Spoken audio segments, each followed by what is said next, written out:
Content warning. This episode does contain descriptions of violent crime, trauma, and bereavement. Listener discretion is advised. In the wake of unimaginable tragedy, Laura has turned her grief into purpose. She's calling for urgent action and reform to the UK's outdated crossbow laws. Laws that allowed a dangerous weapon to be acquired with little to no oversight. Shane Gilmer should still be here. Help prevent future tragedies.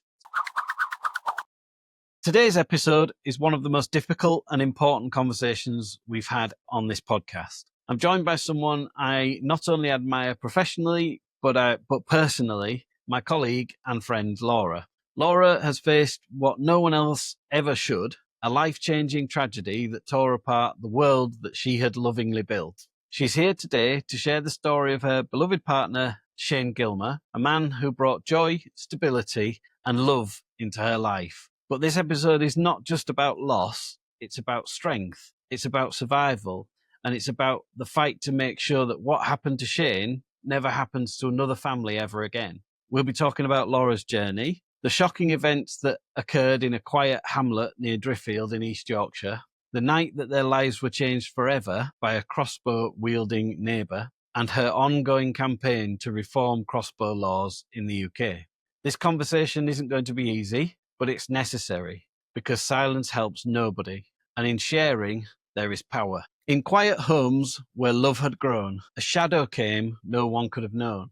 But light, through dimmed, refused to die. It rose in her, a battle cry. Through sorrow's weight and darkest night, she speaks for those denied the light. In memory's name, she takes her stand, with justice burning in her hand. So welcome, Laura Sugden, to Chewing the Crust. Thank you for joining me today. Thank you for having me. You're welcome.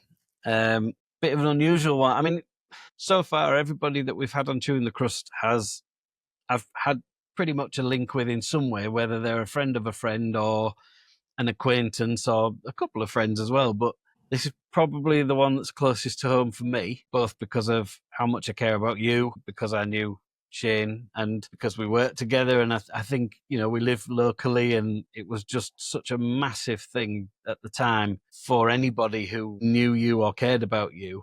And it's one of those things that doesn't happen. It's one of those things that never happens to anybody, and actually it does. But before we get all too serious and too heavy, because we're going to probably go through the mill. You're probably better at it than me, actually. You've probably been through this more than me, but I've managed to not cry on Chewing the Crust so far. But today could be the one. I got a lump the other week, but today could be the one. You could break me today, Laura. You get an award if you manage to do that. Thanks ever so much for joining us. What I'd like to do before we speak about the scenario with Shane, I'd like to go back a little bit because I know you and because I know a little bit about you growing up, and we've known each other a long time. I'd like to talk to you about growing up a little bit in Driffield, in your family, and because I think there's something special about your family.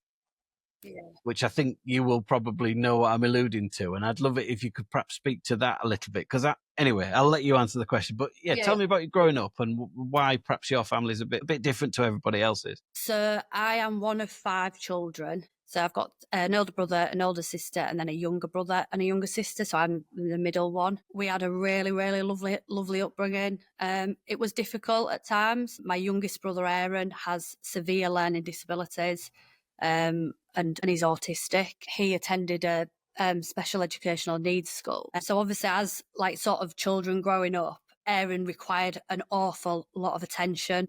You know, sometimes an awful lot more than what me and my sister did. And still, he's 28 now, but it's still exactly the same. There's not much difference now other than, you know, he doesn't wear nappies anymore. That's probably one of the only things. Sort of personal care and everything has always been done for him, which was hard on me and Rachel growing up. He had a bad temper, got very agitated quite easily. A lot of that, sort of looking back now, we both used to get quite frustrated that he seemed to get away with a lot. You know, his temper would sort of prevent us from being able to do things as a family, or sort of separated us as a family, because there was, you know, he didn't do well in like at family functions. So if it was something that my dad's family had on, then we would go with my dad. If it was something that my mum's family had on, we would go with my mum. We've had holidays without him, so there was a lot of situations like growing up where we were quite disconnected as a family because of the dynamic of Aaron and how he could be at times. He's a big lad as well, isn't he? He's you're not a big person. You're No. little, aren't you? So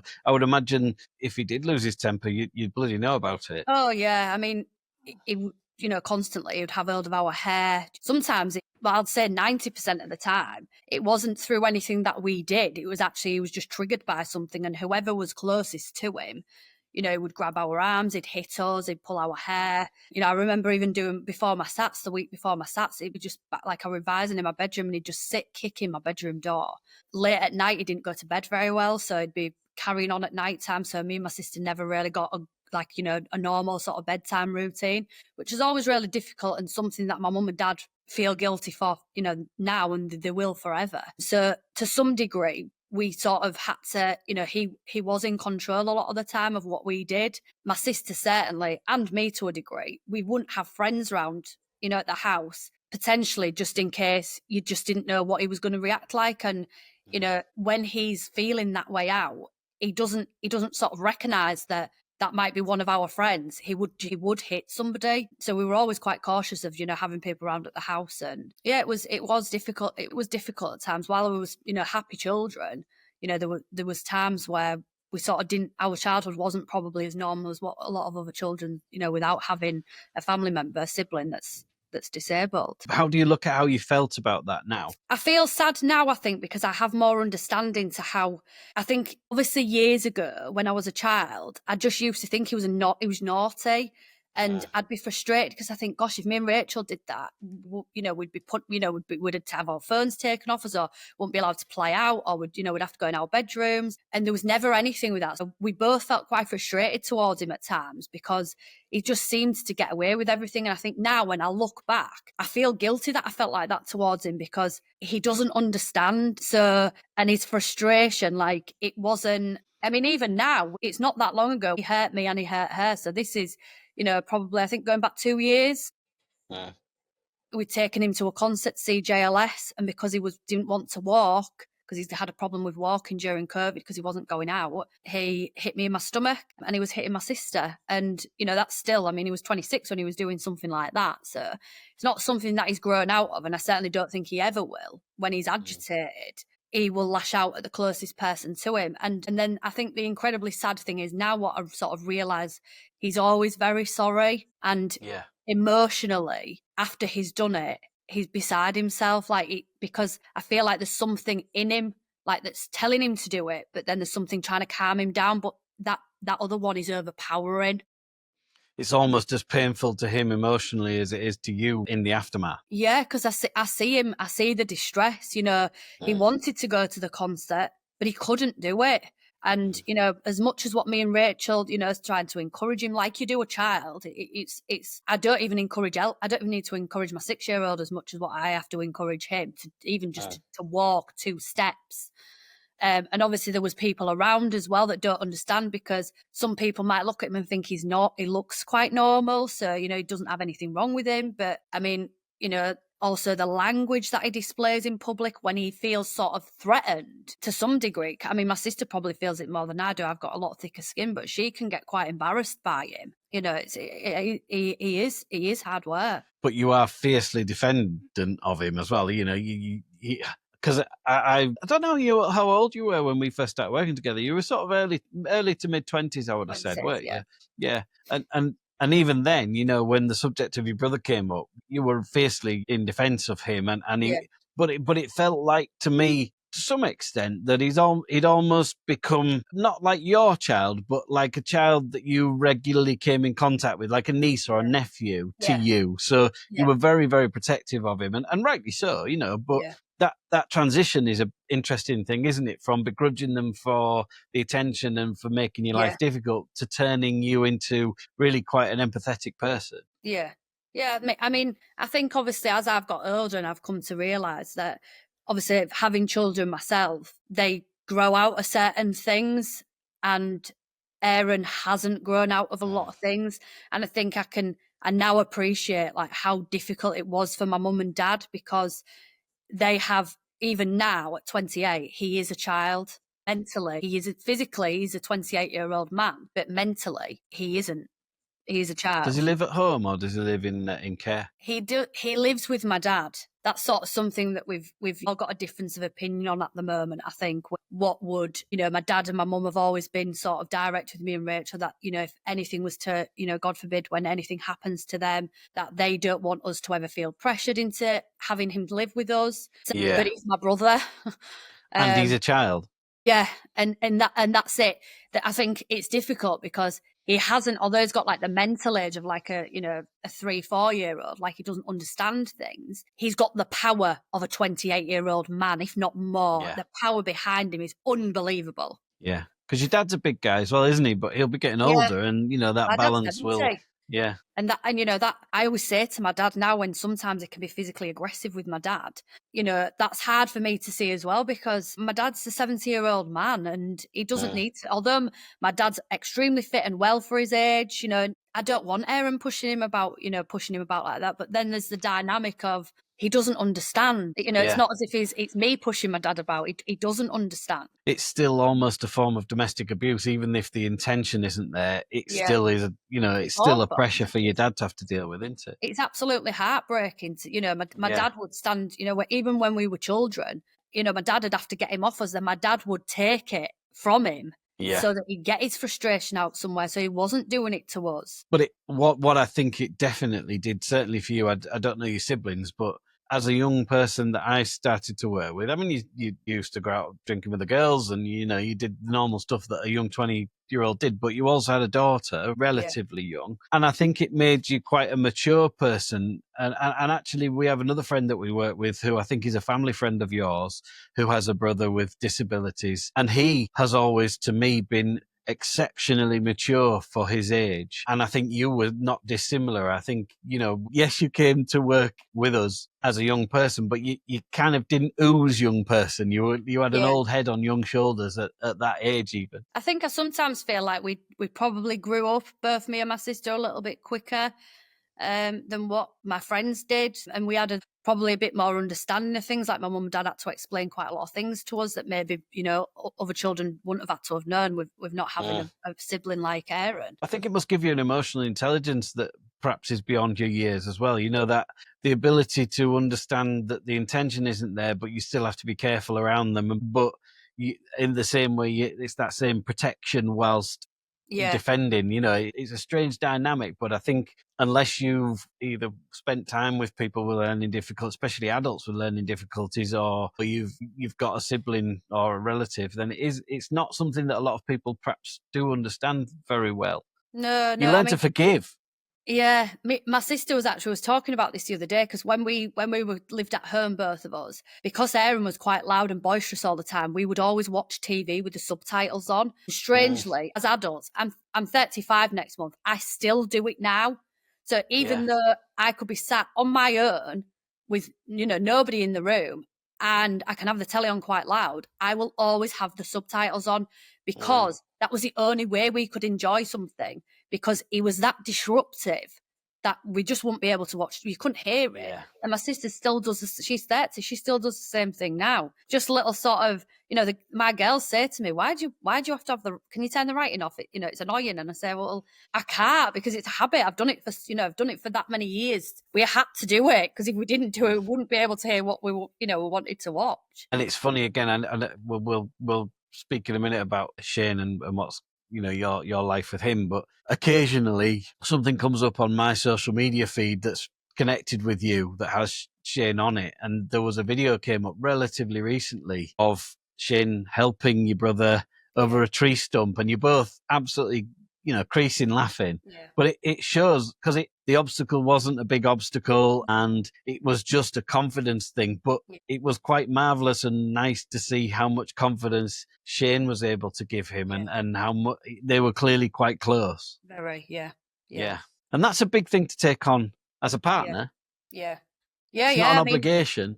It is, because I think as well, like coming into our family, And it took Shane a while. I mean, he absolutely was fantastic with Aaron, but he used to say to me, he said, sometimes I can't concentrate when I go to your mum and dad's because we're having a conversation with mum and dad and he's still he repeats. Obviously, my sister and me have always been able to just switch off. We can completely switch off from what he's saying. But he'd ask Shane the same question sort of 5 times. So if Aaron asked us a question, we'd answer it once and then we wouldn't say anything. He could continue to say the question, but we would have already answered it, so we wouldn't say anything else. Whereas when Shane first met him, he would answer him sort of 6, 7, 8 times. And then I said to him, you don't need to just, and he's like, I know, but I feel rude. And I'm like, yeah, but he'll continue to say it. He won't stop. You need to stop sort of saying it. You need to just don't answer it. And I think he thought that if it was anybody else, he would answer them. It just felt rude, not. But I said, Lynn, he's asked you that question 10 times now. You've given him the same answer. Just ignore him. That's what we have to do. But people struggle to switch off listening to what we're talking about because he's in the background. But that's something that, because we've grown up and lived with him, we can do. Whereas most people are listening to what Aaron's saying because he's overpowering and he's loud. You know, you can't even get involved in the conversation that somebody else is having in the same room. It's interesting as well, isn't it? Because something that in your house you'd all laugh off, if somebody said something similar in the public that you didn't know, I mean, you are a force to be reckoned with when you lose your rag. There's no two ways about it. You'd be like, oh, what are you saying? You don't say that to him. And it's amazing what you think is okay, but perhaps it's because they don't understand. They say the same thing and you're like, hey, jump in and be defensive. It's weird, isn't it? Yeah, absolutely. So how old were you when you had Izzy? 24. 24. And that must have been a massive change for you. Yeah, huge. Yeah, it was, she was unexpected, Isabel, but she was, do you know what? She was a really good baby, but I think that sort of working and having, I mean, at 24, when I look back now, I don't think that's really young to to have your first child. But actually, I think because my sisters have just had children. So Isabel has been around. She's been the only grandchild and niece for 9 years. My mum and dad, obviously, that was their first grandchild, their first granddaughter, wanted to spend time with her, but also Aaron in that. Having, so they did have a full time. The dynamics of that were difficult because, he went to school. So while he was at school, Isabel could be at their house. But, depending on what happened at 3:30 when he came through the door, they had to either bring her back to my house or, she maybe could stay there and then I'd pick her up after work. And like managing that was really difficult. And it was quite stressful because I was always conscious of the fact that he may come home in a good mood, but that can change very quickly. And he, like I say, he wouldn't have any sort of doubt in her. She was young when he hurt Isabel. She was only probably 6 months old when he grabbed hold of her hair, and that was really hard because when I was sat at work trying to do my job, I was thinking, God, as soon as he comes home, like, is she going to be okay? Like, should I continue working? Like, should I go part time just to help manage the childcare a little bit better? A lot of grandparents, all their children, when they become grandparents, don't have any young children to look after. They can just. And also for my mum and dad as well to enjoy having their grandchild. It took a lot away from them and quite separated them in a lot of aspects of being grandparents. But I mean, your kids are extremely close to their grandparents, aren't you? You can see that in the way that they behave with them. It's a lovely relationship that they do have. Yeah, we're all really quite close, I think. And I think actually, as strange as it sounds, like we've always all been close. I think losing Shane changed the dynamics completely again. That the closeness, like we probably would have all spoke to each other, within a couple of days. We speak to each other every day now, and that's even my brother and sister who live in Australia. Yeah. So that really, when things like that happen, I think that really sort of brings things home. Just how close you are to your family. So we've mentioned Shane a few times now, and he was clearly your partner. You separated from the father of Izzy, and you were single for quite a long time. Yeah. As far as I remember. And then I heard that you were with Shane because you moved from the office that we work in, and that's where Shane worked. Well, I met Shane when I worked in Gull for a couple of years, and he was our postboy. He used to go, I don't even know really what he did because I've never seen another one doing it, but he used to like go around, you know, like you see in films, pushing trolley around with the posting. Yeah. And that's what he did. But I didn't even know it was a job, and I don't think I've seen it. I don't know if he was supposed to be there. But yeah, he used to come around, and he was always a good laugh, and he, you know, a bit of a football chat, and he was just a nice guy. And that's probably when I knew Shane best. And then after that, I got to know you better. So that was pretty special, right? Yeah. And So obviously, you're when I moved to Beverley, I actually remember somebody who I worked really closely with. She said to me, "I know this sounds really strange," she said, "but you will get on with Shane like a house up." She was like, "You're very similar people." Like she was like, "You are the female version of him." And obviously, I had spoke to him for years. I'd never met him until I moved. But then when I look back when she says that, I think, gosh, isn't that strange that, you know, when I was moving, she's like, "Oh yeah, you'll get on really well." And then obviously we did. yeah, really well, and it was like a whirlwind, wasn't it? Yeah, very, very intense. But like, Hmm. I don't think I've ever and will ever. And another thing, I don't want to ever feel like that about somebody again, because it's what I feel like what I had with Shane is something that a lot of people aren't lucky enough to experience. And I feel extremely lucky, you know, although it wasn't for the rest of my life. I do feel lucky to have had that I had with him, because, you know, I don't believe everybody gets that. And, you know, I was lucky enough to have that. So for that, you know, I'm so grateful that I did have that time with him. And then you had a house in a tiny little hamlet outside Driffield, and Shane moved in with you. Yeah. So we moved in together quite quickly, really. Yeah, but that's not an uncommon thing now. You know, that's just life, innit? And then things started to go a little bit unpleasant. Yeah. So we'd already had like loud music from my neighbour. So when I first moved there, he did say to me that he was hard of hearing, not like completely deaf. So there was times throughout me living there which the music was loud, but I wouldn't have sort of necessarily needed to say anything because it wasn't that loud. And then it's progressively started to get worse, the noise. And I had actually strangely spoke to environmental control about it. You know, I said, look, I just basically said, I don't know what to do because I've never had a problem with my neighbour. I don't want to start a problem, but I feel like it was like it was trying to sort of cause a reaction, so to speak. I can't really explain it. It wasn't like it used to be. It just was like intense all the time, every night. This was basically you had a relatively reasonable relationship with him before Shane moved in, but when Shane moved in, your neighbour's behaviour changed. Yeah. For the worse. Oh, yeah.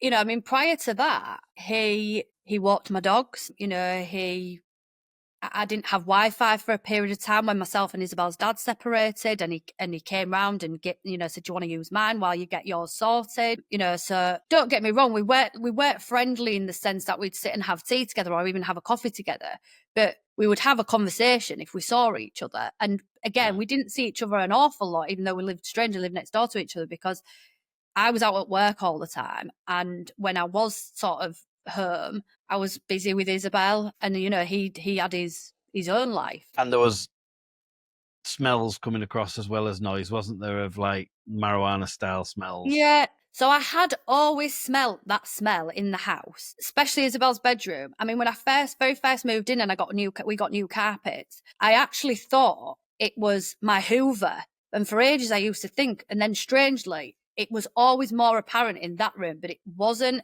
horrendous. It was more so when I was hoovering. And actually, a lot of the time, there was a fireplace in Isabel's bedroom, an old fireplace that wasn't used. And obviously, when I'm hoovering, I would knock it occasionally. And that seems to be when I'd think, God, that smells. But for a long time, I thought, is it my Hoover? Like, what's that smell? And obviously, then it did get to a point where, well, the smell in Isabel's bedroom, you would think there was a cannabis plant in there. It was that bad. It was excessive. And then I think there was a set to between Shane and your neighbour at one point. Yeah, so again, 12th of January 2017, the music again was loud. It was a weekday, so we were both at work the next day, just playing Monopoly. We actually muted our telly and made a bit of a joke about it and just said, well, we might as well listen to this because we can actually hear this over the telly. And Shane had just said, look, once it gets to the time that we're going to bed, if it's still as loud as that, to the point that we could hear the actual lyrics of the song in our front room, I'll just go around and ask him to turn it down. And I was like, yeah,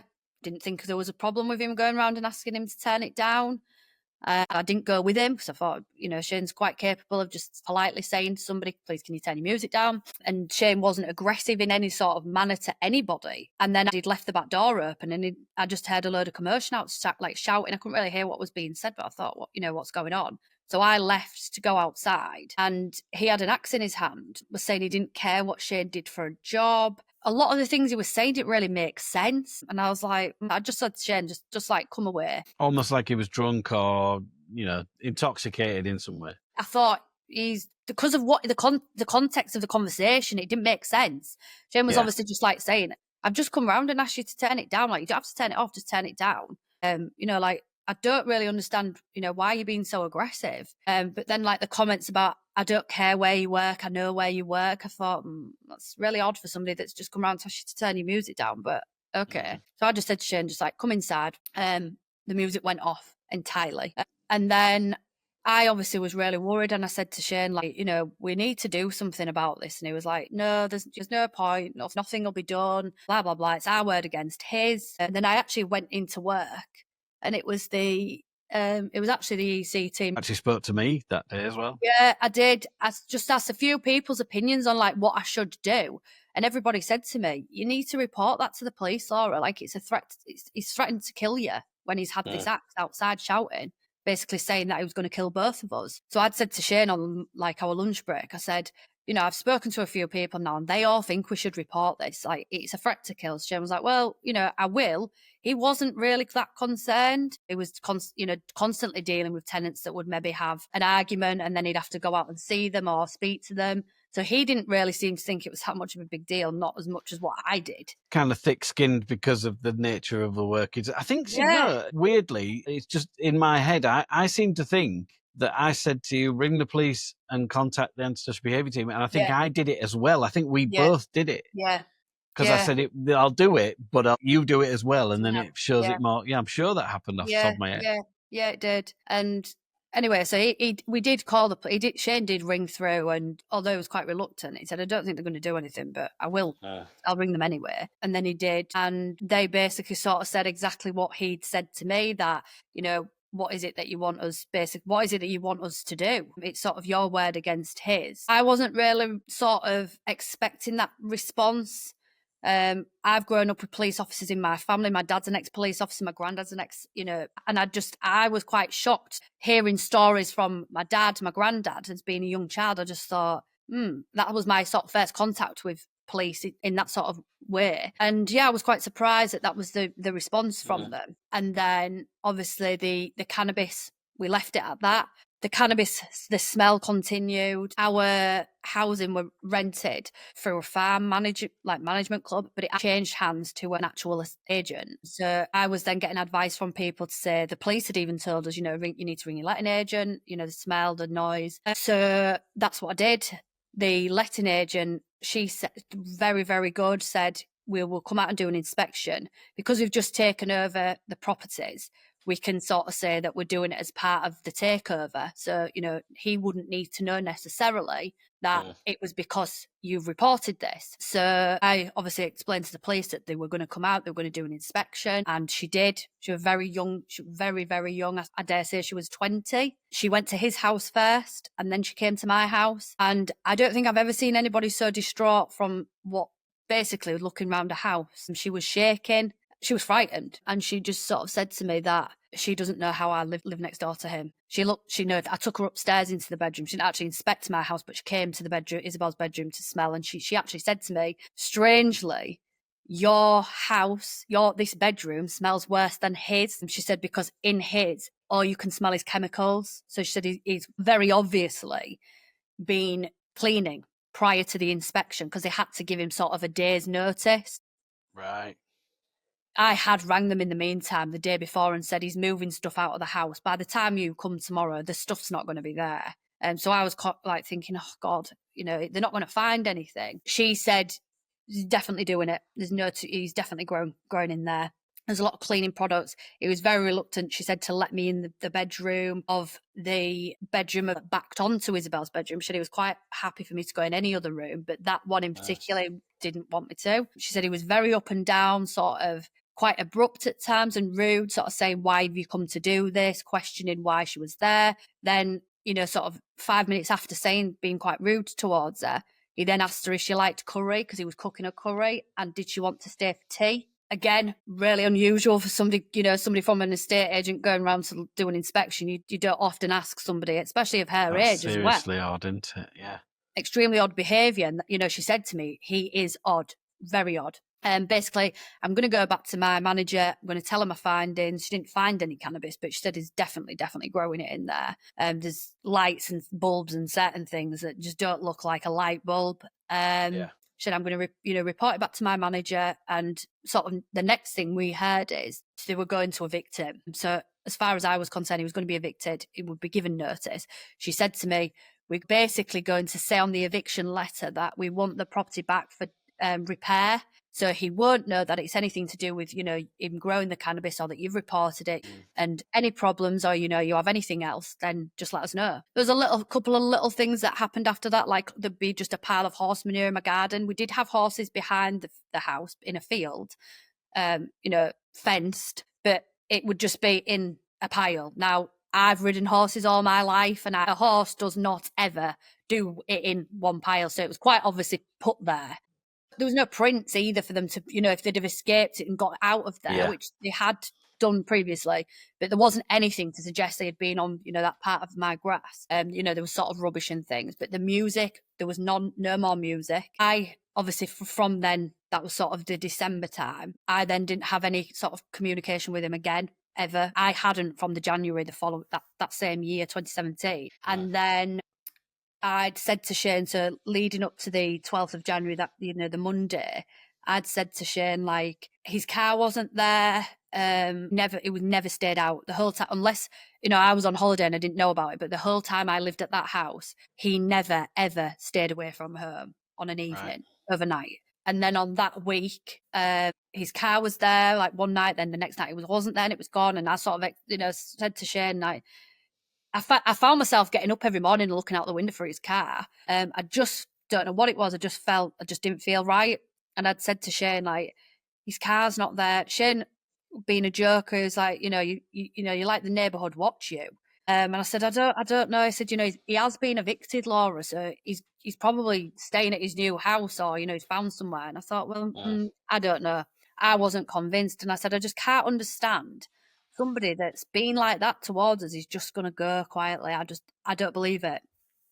Anyway, that sort of continued Monday to Thursday. And then on the Friday, we were booked to go to Gino De Campo's restaurant at Kingswood. And I'd said to Shane, like, coming back from work, I said, I just really just don't feel like it. I was 20 weeks pregnant at the time with our daughter. But I just said, and it wasn't a pregnancy feeling. I just didn't feel right. And he was like, come on, you'll feel, even if we just go eat and then come straight back, not being out, it'll make you feel better. So I was like, right, okay, we'll go, but begrudgingly went. Anyway, we pretty much did exactly that. I think we were in Gino's half an hour. We're both really quick eaters, our meal, and left. And then came home. Well, just for context, that's probably 15 miles away, something like that. Yeah. So like a 20-minute, half an hour drive, depending on the traffic. Yeah. So we came back, pulled up at the house. We'd got some like ciders. We'd just got one of those like new TV beds, and I said to Shane, do you know what? Why don't we just watch a film in bed rather than sit downstairs? I've just got a electric blanket for Christmas. I said, we'll just go up there. And then, so I did. He was downstairs in the kitchen. I have no idea what he was doing. I was like, oh, I'll get a drink and then I'll bring the drinks up and you go upstairs. So I've obviously gone upstairs. I've gone to go to the toilet, but as I've gone to the toilet, like my toilet was like at the top of my stairs, sort of to the right. I just noticed, like on the floor, I had cream carpets upstairs. I just noticed like the smallest, like little black mark. And I was the last person upstairs on that night. Nobody wore shoes in my house. And I just thought, wow, where's it? Just really, just like circular black mark. And I thought that's really unusual. So I got down on my hands and knees to have a look at it.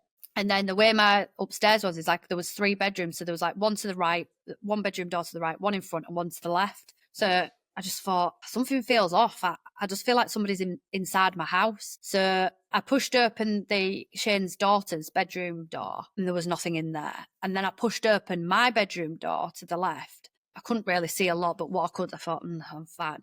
And then when I pushed open Isabel's, I actually came to my feet. I just thought, I don't know why. I just feel like somebody's in the house. And obviously, as I pushed open her bedroom door, my neighbour Tony was stood holding a crossbow. So obviously said, Tony, what are you doing in my house? Which Shane's obviously heard me say and thought, what's going on? I've then sort of backed into my bedroom. As I've gone into the bedroom, he's heard Shane coming up the stairs. So I've had a dress on with 2 pockets. So I've got my phone. I've called 999. I've put my phone back in my pocket. And then I got into bed and pulled the cover over me. Mainly, I think, so that he couldn't see the light from the telephone shining through my pocket of my dress. I was completely unaware of what even was going on there because I was just so thinking about getting my phone out and obviously trying to ring the police because I thought I don't know what's going to happen here. I didn't know that I'd shot Shane. A crossbow is silent when it's discharged. I only knew that Shane had been shot when Shane he sort of dragged Shane back pushed him back into the room. I've then tried to sort of, I don't know, I suppose I couldn't actually believe what I was seeing at first. I thought, has he been shot? Am I sort of seeing this? I couldn't sort of work out if this was real or not. It's a bit like we said earlier on. None of this really happens, does it? No. Oh, no, it's you the most don't come home and real. find someone in your house. You don't come home, find someone in your house that's wielding a crossbow. If they are, they don't shoot anybody. No. I would imagine it's just like comprehending what is going on is just impossible. I just thought, I don't even understand. And I was really confused. Obviously, at this point, I'm thinking, we've only had that altercation with you a year ago. Where has this come from? Does he think it's because of us we've been evicted? But then I started thinking, well, like quickly I was thinking, how could he think why does he think it's us? Does he presume it's us? Because he doesn't know it's us. He can't know it's us. Obviously, quickly, I sort of got into conversation with him, sort of a one-way conversation that I pleaded with him. I said, we'll ring the police. I'll ring the letting agent. I'll tell them that we've made it up. We will move house. I promise you we will do that. I'll do it now. To hit 10 past 9. I can't ring the letting agent now, but I can ring the police now and I'll just tell them that I've made it up and, you won't have to move. Again, when I've sort of watched crime programs or films, that sort of intention of you thinking that somebody's going to kill you, they're quite aggressive. He wasn't like that by any means. He was very calm. I suppose that's what worried me because if he had have been sort of, angry, I had something that I could try and talk him down, try and work with. The level of calmness was unbelievable. And that is when I really sort of thought, this is happening because he is not even angry. I can't talk him down. I said to him, I'm pregnant. He said, I know you're pregnant. I don't care. I said, So he did speak? Yeah, he spoke to me to tell me that he was going to kill us both. He just said, you're not going to leave this house tonight alive. And I said, obviously then I started saying, we haven't done anything wrong, then he said, well, you have, because I've been listening to you for the last year. And then I thought, how do I get out of this? Because he knows it's us. And that's obviously when I started saying, I'll tell them we lied. I'll just say that we lied. I'll say it was us. I'll say we were growing it and we were just, we were covering up. I'll tell them that. No, I'm not. It just said, I'm not. No. There was no sort of, I couldn't go any further with it because, like I say, the level of calmness, it couldn't have been any calmer. And so cool and calculated, isn't it? I mean, I would imagine that's far scarier. It was. I would have preferred him to be angry, 100%, because I think that is what terrified me more.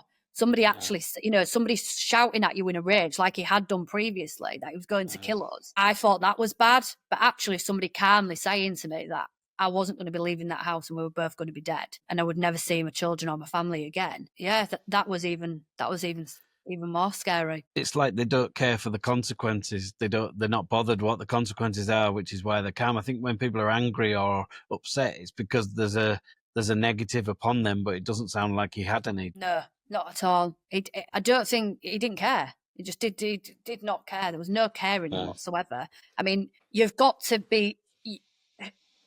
What I found most difficult is that I actually thought by telling him that I was pregnant, that might have changed something in him, because, you know, I don't know somebody that would have the capacity to be able to hurt somebody anyway, but somebody who was pregnant, that's not just one person, that's two. And I thought that would have probably had quite an impact, but no, it didn't. And he did already It's the know. ultimate taboo, isn't it? I mean, even hurting children is terribly wrong and awful, but hurting a pregnant mother, an unborn child it's the ultimate innocence, really. And you would think that would appeal to anybody with any form of sanity. Yeah.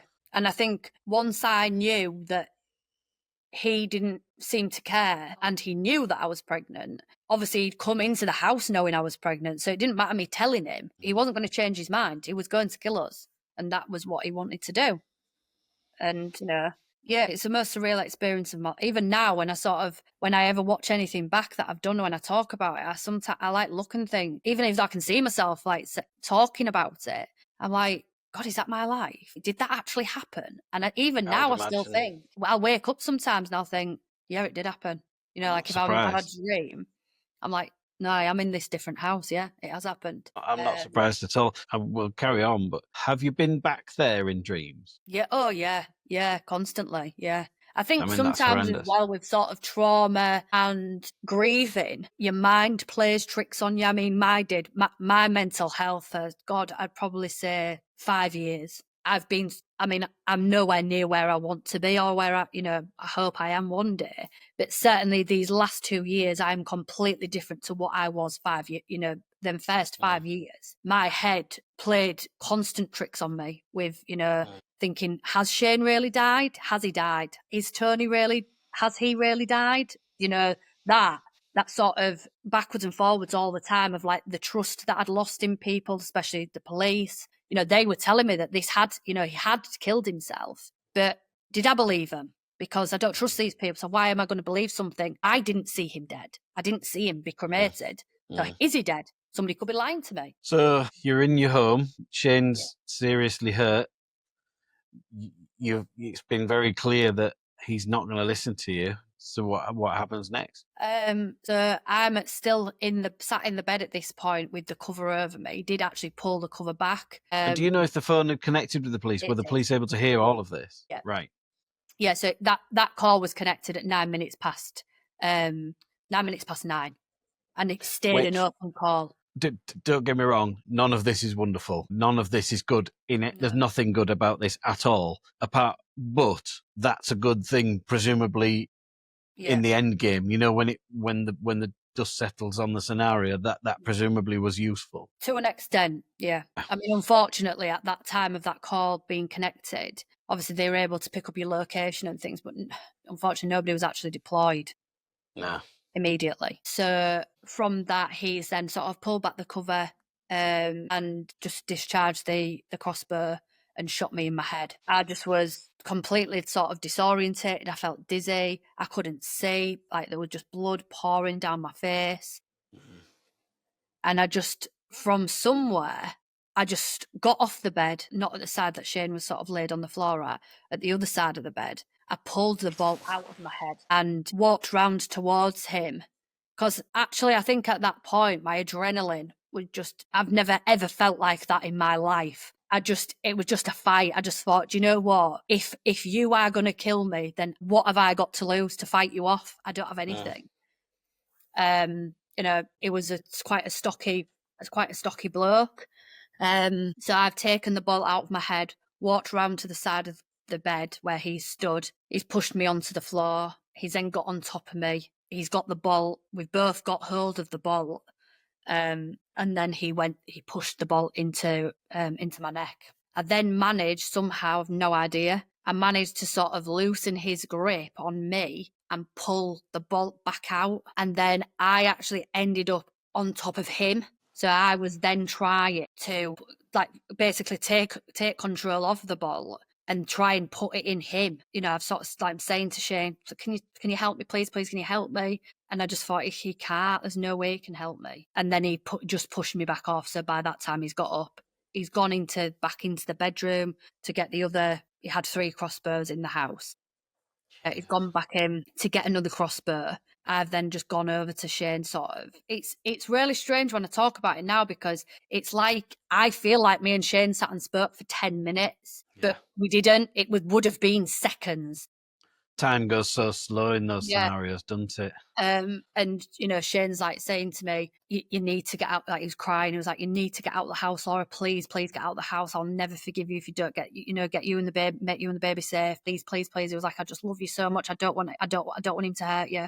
So I've just thought, if I didn't want him to do anything with Shane or cause him any more like harm than what he already had. And I thought, if I leave, he's going to come after me, because I am very much able to go and tell somebody he's doing this. And in actual fact, it exactly happened how I wanted it to. I left the house, ran out of the back of my house. Then as I've come out of the house, I actually picked the phone up out of my pocket, and at that point realised it was connected. And was just saying, please send an ambulance to my house. That, they were saying, I only know this because I've listened back to the calls. Where are you going? I was like, I don't know where I'm going, but I need to go, but please go back to my house. Shane's there, he's bleeding, he's been shot. Tried to tell him all the information, who it was. And then as I've gone to one of my neighbour's house, walked into her, ran into her driveway, he's gone past in his car. I've heard him pull away in his car. And then I've gone to their door, sort of banged on their door. And then from that sort of point, I don't really remember anything about being in her house. I collapsed. And then from that, the next thing I sort of remember is being in the ambulance, going to Hull Royal Infirmary. Do you know how long that was after? So me and Shane arrived at Hull Royal, I think, about 11:20. So it's a good while after you got home. Yeah. So sort of from Shane first being shot, which would have probably been like 9:10, we didn't actually arrive at the hospital till 11:30. It's quite a lot, it was a long time. And a lot of that was the dynamics of what, people weren't prepared for it. People weren't dispatched because they didn't really know what was going on. They didn't know whether to dispatch something or not. There was a lot of confusion with what was actually going on. And I think in that moment, a lot of people panicked because it's not something that they'd heard about. A lot of people didn't even know where South Burn was. And then all of a sudden you've got 2 people. Shane had come down, managed to get down the stairs and ring the emergency services himself. So there's me on a call, him on a call, and then my neighbours ring in to say, we've got this. They didn't know me. My neighbour actually thought I'd been in a car accident. She didn't know at the time because she said she couldn't really see my face because of all the bleeding. She didn't know it was me.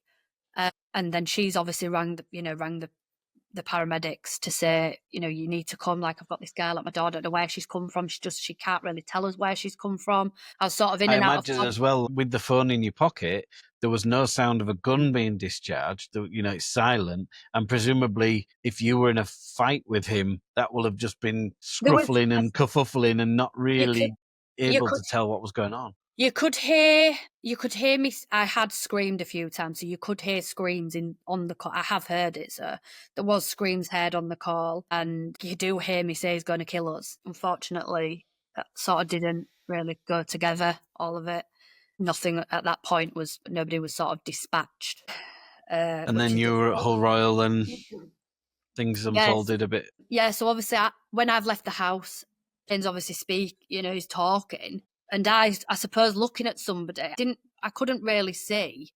I think obviously when I left the house, Shane was talking. And I think in my eyes, because he was still talking, I thought, well, he's going to be okay.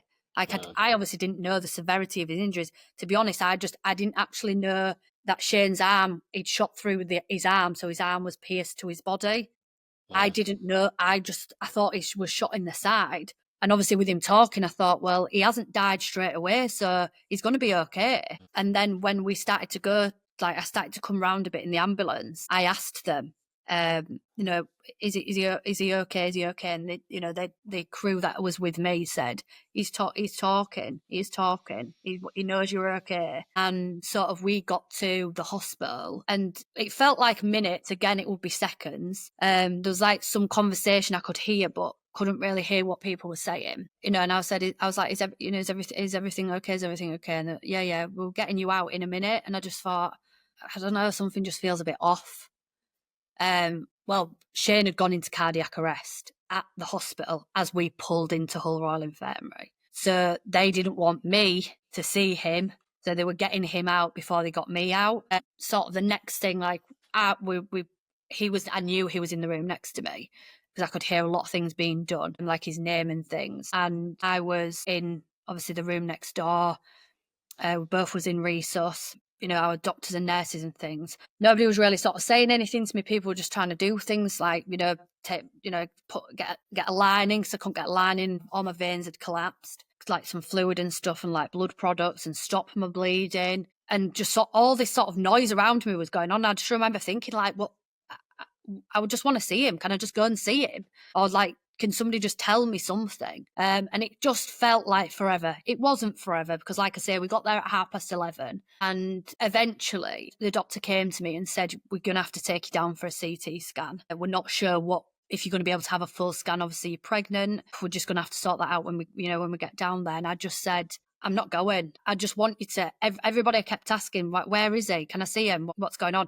Nobody sort of answered my question. They were just walking sort of here, there, and everywhere. And I just felt frustrated. I thought, why is nobody just answering what I'm saying? And you, again, we mentioned it earlier, but you're an intelligent person and you don't suffer fools gladly, do you? And I think they were almost, sounds like you probably felt like they were treating you like an idiot. Yeah, I completely understand now that's, Yeah.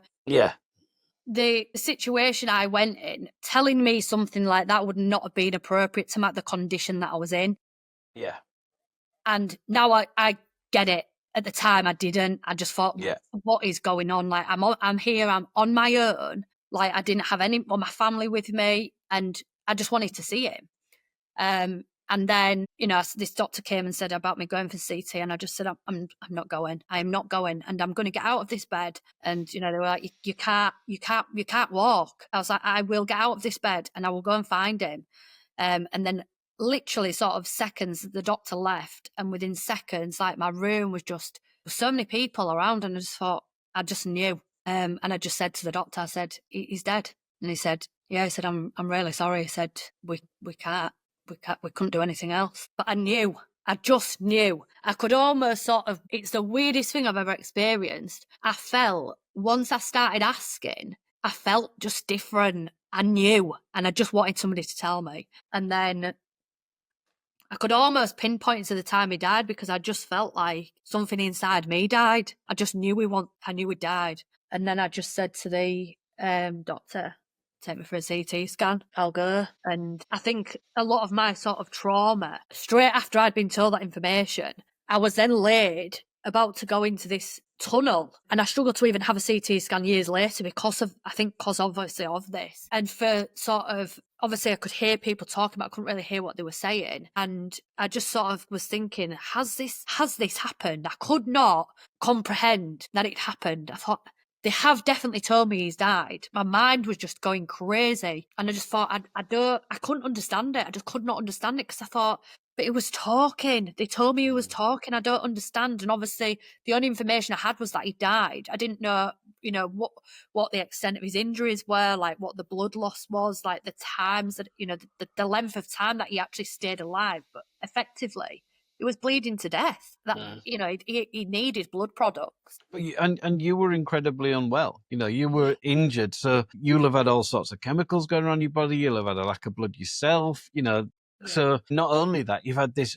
Basically, aliens have just landed in your life, and you're expected to just believe everything. And it's like every different type of alien. What with the scenario and this terrible scenario with Shane, Yeah.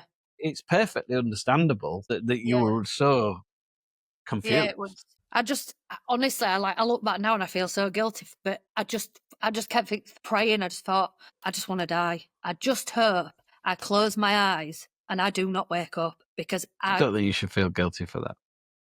thought, how on earth am I going to come back from this? I can't. I don't want to be here, And then I think sort of quickly, I was unaware about, at that point, as soon as they told me Shane died, I'd not even thought about Tony Lawrence. I didn't even think about it. And then sort of the next thing, I've got like armed police on the hospital door. They're wanting to move me to a different hospital because they think he's potentially going to try and find me. And quite honestly, I prayed he did. I thought, I hope he does. I hope he does, because actually, I think I regretted for so many years. Why did I leave? Why did I leave? Because I was happy to die with Shane. I was. I couldn't have imagined. I still can't. 7 years later. And I feel bad for saying that, because I'm so lucky to be alive, so lucky. But I think anybody that's ever sort of experienced that, it's a it's a thing. It's survivor's guilt. It's horrendous. You can feel But guilty. it's almost like there's more than one of you now. Yeah. There's that person that you almost got to put in a box a little bit, Yeah. and Oh, massively, yeah. and the rest of it is what a wonderful life you do have as a result of Shane, and that's what you have to celebrate, and the things that you've put in place to try and fix that. But I remember seeing you at the funeral. I mean, just to say as well, I've never seen so many people at a funeral. I know, no, never. I mean, it was just unbelievable. Yeah. It was a big church, and it was like the royal wedding or something. It was literally full. But knowing what a sort of fun-loving and powerful person you are, and having known you for the time that I have, I just remember seeing you come in, and I think I cried when I saw you. Yeah. I don't think I could walk. You were just grey, and your eyes just were down. You were just broken, and I felt so sorry for you. Yeah. Strange, But look because I at you can't even now. remember. I couldn't even tell you. Like now, my dad actually said the other week. He said, it was over 500 people came to Shane's funeral, and I said, I could barely tell you who was there, because I do You were as not. good as carried in. Yeah. It looked like you were being lifted in there. Yeah. I think if my sister and my mum hadn't I wouldn't have been able to walk. I couldn't do it. And there was, I think when something like that happens, as well as a part of you, like, a part of me didn't want to go, because I thought, if I go, it's actually real. I'm actually this is happening. But then I thought, I can't not as well, because I would probably never forgive myself if I didn't, or I did not want to be there at any point. And I don't want to really give him any time, but basically, Tony Lawrence was a coward. Went up to the North Yorkshire, hid in a caravan or in a what are they called? Camper van. Camper van, and killed himself like a coward. So I'm quite happy with that. I don't know if you need to say any more than that. He was on a run for a few days, frightened a lot of people, and Scumbag doesn't cover it, but I probably can't say really what I think about him on here. But I'm not going to entertain any of his nonsense really about it. But then you had to go through it all again, didn't you? I mean, presumably, I think at the time, I remember conversations following the scenario saying nobody wanted Shane to die, obviously, but the only silver lining from it was that there didn't have to be a full inquest, did there? And we everybody I knew who knew you just thought nobody who's been through what you've been through deserved to have to go through that as well. Yeah. So I think that obviously before he killed himself, I would have had to have gone to trial. And for a long time, I think I was of the opinion that I was angry that I'd done that, but then there was a part of me that I was so on the fence with it. It was unbelievable. Now I'm glad. I am glad. I'm so glad, because I don't ever have to think about him coming out of prison. My children don't. And for that reason alone is, and going to a trial, because I prepared. I'd already started my video interview with the police to go to trial, because obviously they thought that that's what was going to happen. And obviously once he killed himself, then that didn't need to be. And then the only thing that did need to happen was, which didn't unfortunately happen for 2 years, is there had to be an inquest into Shane's death, and a bit more. So it was an Article 2 inquest, so it was a bit longer than what a normal inquest would be. So his inquest was 5 days, because of police contacts prior, because of delays on the night of the 999 calls, the armed response attending, the paramedics attending, the police attending, that all had to be investigated to find out what actually happened and what went wrong. And could he have got to hospital sooner? You know, they had asked for the air ambulance, but the air ambulance wouldn't lift. I think due to I think there was some fog that night. But yeah, so that obviously that was then 2 years after it had happened. So it's like it sort of then reopens again, a whole different situation. And how did that feel for you? Because, like you said, the fact that Tony did kill himself, it kind of closed the chapter, not nicely. There is no, there isn't a right phrase, but it closed the chapter, presumably for you and for your family, and helps in moving on. Did it feel like you were taking a scab off, or did you feel like it needed to happen, or how did you feel about that? I sort of went up and down about it constantly, because I think I thought, I suppose if I'd have known that he wasn't, I think if I'd have thought that he'd gone to prison, no sentence would have ever been long enough for me. Like, no sentence would have been enough. So I would have never have thought, you are going to be punished. And to be honest with you, Mark, I'm the type of person that I'd have wanted to go see him. I would have wanted to face him and say to him, why have you, what did you, not for the reasoning that he would say, oh, because you did this, and I could say, oh, well, that's fine then. You know, that's good enough reason for you to have done that. Absolutely not. But I definitely would have wanted to look him in the eye and say, what, why have you done that? Yeah. And I think the other thing is, with obviously him killing himself, is that there was a lot of questions, you know, that I didn't have the answers to. But I think one of my detective, it was absolutely incredible throughout all of this, and still is actually still a friend of mine now. He sort of said to me, even if he had a stood trial, Laura, you probably would have never have got them answers, because people like that, they love control. Yeah. Ultimately, that you know, he didn't have any. And so to give you, you know, to give you some answers, he just wouldn't, he probably never would have done. So, you know, try not to dwell too much on the fact that there's things that will go unanswered, because they probably, regardless of him being here or not being here, you probably would have never had them answered anyway. And let's face it, you would have never have been satisfied. You know, you're not going to say, oh, well, that was fine that you did that. Never. No. No matter what answer he gave you, would never have really been not an explanation in any way, would it? No. And you know, you look at these horrific these Moors murderers and things like that, the people who've taken people's children and they've died without them knowing where they are. And you're right, you know, that police officer's absolutely right. Scumbags like that, just they have zero control, and that the only thing they do have is to cause upset and distress. And I think as well, Mark, like the other big thing for me is I've suffered with my mental health horrendously, but at no point would I think it was okay to go and harm another person, and that would be excused because I've had, you know, a horrible time in my life. And that is one thing I think is used so much with, and like linked to crime, is somebody's mental health, and it's not okay. It doesn't matter how much you're suffering. You have no right to hurt another person or cause upset to another person because you are, you know, I can't now go start about carrying on with people and shouting and being aggressive towards, just because of what, I mean, don't get me wrong. I have over the years with my family, you know, I have had hard times with them. You know, I've been up and down in my mood, but I haven't been like it with anybody but them.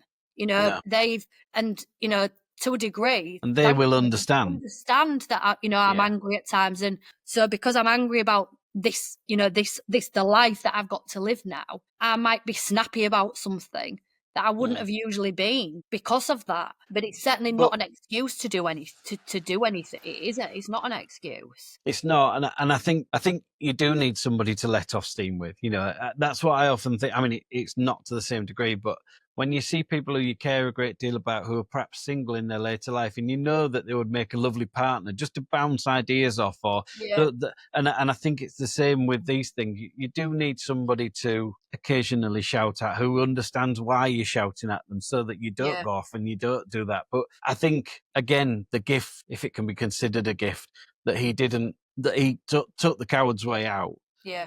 The fact that you don't have to worry about when he comes out of prison, and you don't have to worry about your family. Even if he was in prison forever, he would still be on your mind. Yeah. He can't, because he's gone.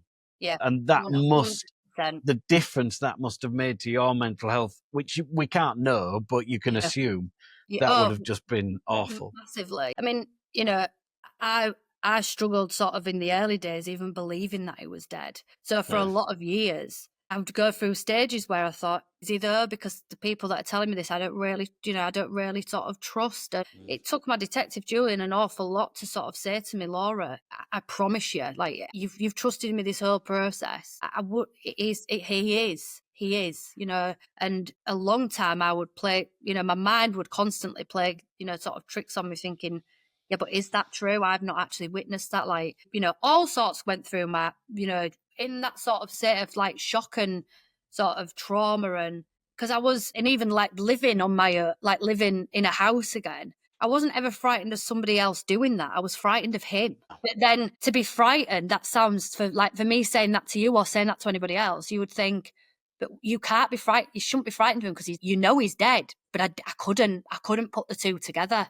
For God, there'll probably be times of, going forward in my life that there'll be a doubt that I'll think, yeah, is it? I don't know. And I think it's when you're at your weakest, when you're tired, when you've just woken up or you're just dropping off, when reality is a little bit hazy for you, or you've had a drink or any of those things, and I expect that's perfectly normal. It's not nice. No. But I mean, at the end of all of this, there was a wonderful gift that you got in Ella. Yeah. And I've never met Ella, but I don't really need to because of all the videos that you put on Facebook. I love seeing videos of Ella, especially when she's grown up. She's just like a human cannonball, isn't she? Yeah. Oh, yeah. She's absolutely just full of life. Do you know, I think even that, like the mental health, my pregnancy and having her was a massive, like that mentally. I struggled. And a lot of people, I don't think a lot of people do sort of talk about it, but I think a lot of my depression, having been pregnant with Ella is, I felt guilty on how I should feel carrying a baby. I didn't feel that after Shane died. I didn't have those feelings. And it's something I'll forever, ever feel guilty for. And even, I suppose, to the point she was born, I was constantly worried that I wouldn't feel anything to what I didn't know what I would feel because I just felt so desperately sad. And I couldn't really see at the back, sort of back then. I think I probably pretended like, I was happy, I was excited for the baby to come. But in the back of my mind, I wasn't really. I just thought, how am I going to do this? I don't know how I'm going to do it. And it wasn't actually until she was born. I've always, when I need help, I've always asked for it. That's one thing that I'm grateful. A lot of people that struggle with mental health don't have that, and they can't reach out and ask for help.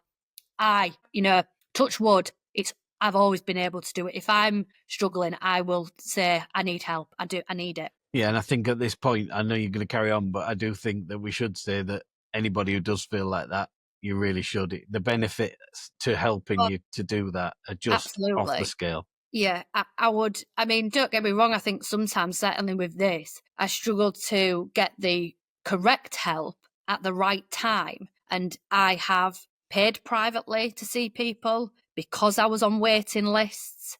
But even if it's just telling a friend or just offloading to somebody, because as soon as I start to feel like I'm dipping a little bit, I will go straight to my doctor and say, I do not feel right. Please, what can you do?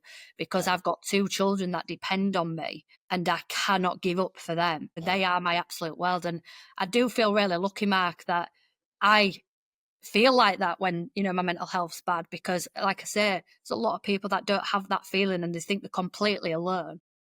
I have had times like that where I felt really alone, especially in my grief. But yeah, I'd help anybody. It was only a couple of last year when I had my surgery, I ended up meeting a really young girl. She was only 21. She was quite heavily involved in drugs. And I felt so desperate. I nearly brought her home to live with me because I just thought she'd had a really hard, I just wanted to look after her. And, she the nurses needed a chance.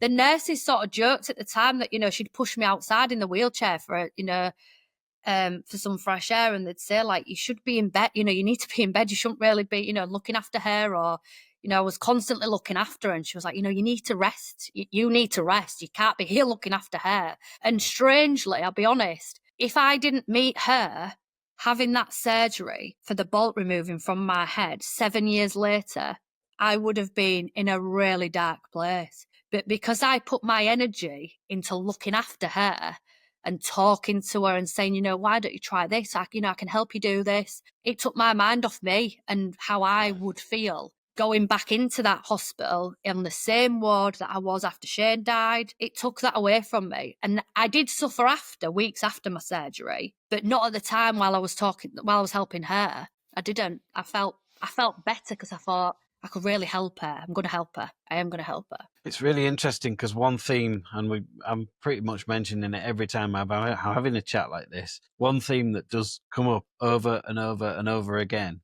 is that people who've been through difficult times, if you can find or if you already have a must do, that seems to get lots of people through their darkest periods. So if you've got a child, or if you've got an obligation to a charity, or whatever it is, if you've got that thing that gets you out of bed, when on every other day you could just think, okay, I'm staying in bed. Yeah.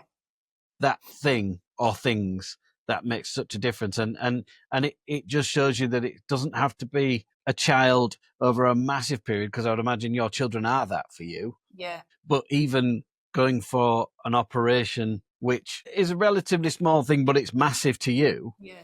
Yeah. That distraction and that reason to be strong, and the reason to not be fazed by it, perhaps to help her. Yeah. That just shows you that you can find that reason and that the aid or the crutch or whatever it is in all sorts of things, whether it be a pet, whether it be, an ambition to go and do something, whatever it is, but it does help to find something to aim forward with. Yeah, absolutely. Yeah. So then you've got, and I can't explain how many videos I've seen of your girls just living life to the absolute full, both of them. Yeah. And Shane clearly took on both of them like they were his. Well, took on Izzy like she was his, which offers some comfort, Massive, yeah. And you've now moved on to that's another question I've got for you. And I've asked this of other people. Do you find it difficult when people call you brave? Yeah, extremely, because I don't feel like I am. It's so strange. I just don't. Even I think when I've done interviews before, and after I've done it, and they'll say to me, "That was so powerful, Laura. I can't believe you're just so incredibly brave." And I'm like, "Am I? I don't feel like I am. I'm just doing what I've got to do. That's it. It's just as simple as that. I don't look and think, God, I feel like I am brave, because I don't. Not at all. Because that seems to be a pattern as well.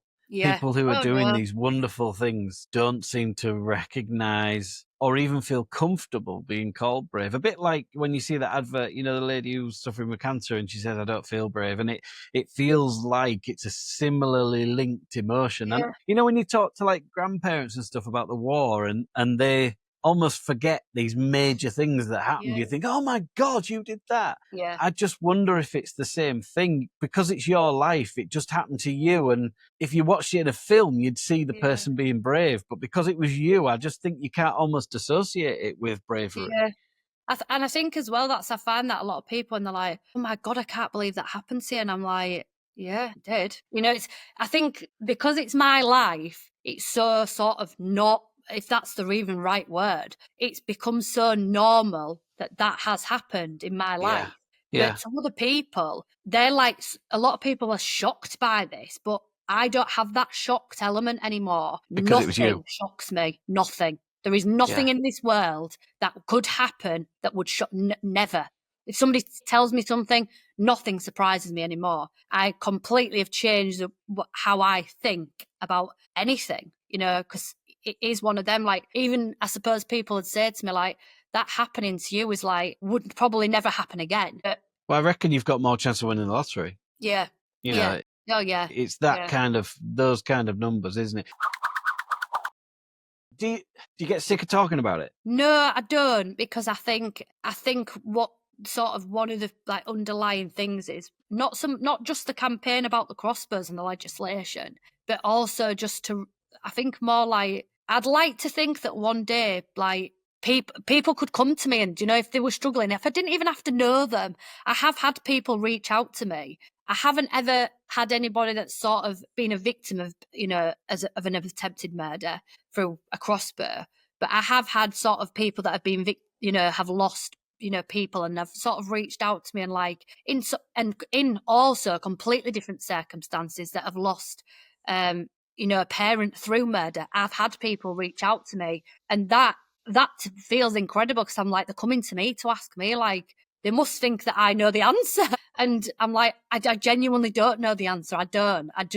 But if I can help you, then I'll help you. But, all I can tell you is my experience. And hopefully by me sharing my experience of not just, my campaign with the Crossbow, but my mental health, I've been quite open in recent interviews that I haven't been able to stay in a house, sleep in a house on my own without my children in 7 years until last month. And yes, I didn't sleep upstairs. Yes, I didn't sleep, really. I probably had 1 hour or 2 hours, but I've done it.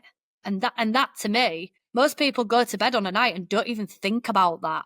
They wouldn't even think about that being an achievement, because it's not for them. Other things are achievements for them, but that for me is massive. Yeah. Because 7 years ago, I couldn't see that ever. 7 years ago, I couldn't even be in a house on my own during the day with Isabel. I had to be with another adult because I couldn't face being in a house on my own. And if my sister was to go out and I lived with her, I would have to go with her, or I'd have to go to my mum and dad. I couldn't stay in the house on my own. So it's taken me 7 years to do that. But I do think that again demonstrates how individual mental health issues are so individual. I often say to people, you might not find that stressful. I mean, your brother's a good example. Yeah. The way somebody closes a door might really stress somebody out. I mean, it's perhaps unreasonable of them to expect everybody to shut the door in a certain way, but it's not unreasonable of them to have that feeling. And I think when you hear these people say, and I hate the phrase, but everyone's got mental health, and it drives me insane, because everybody does. But what we do find is that everybody has something that gets under their skin, and the variability of how much it gets under their skin is massive. Yeah. But nobody's wrong. No. And we should respect everybody's absolutely fears and worries and all of those things, and just try not to upset people. Try and be kind to people. I think that's absolutely wonderful that you've done that, but it shouldn't be a massive weight for you to have to carry and almost be ashamed of. Ever. What I probably was I think it's only like sort of last couple of weeks, like speaking to my therapist and things, she said to me, like, when I told her I did it, she was like, Laura, that's massive. That is absolutely huge that you've done that. Like, that's a massive achievement. And I sort of said, well, it's not really. I said exactly what I've just said to you. People sleep in their house every day. She said, but they're not you. And that's different. That is entirely different.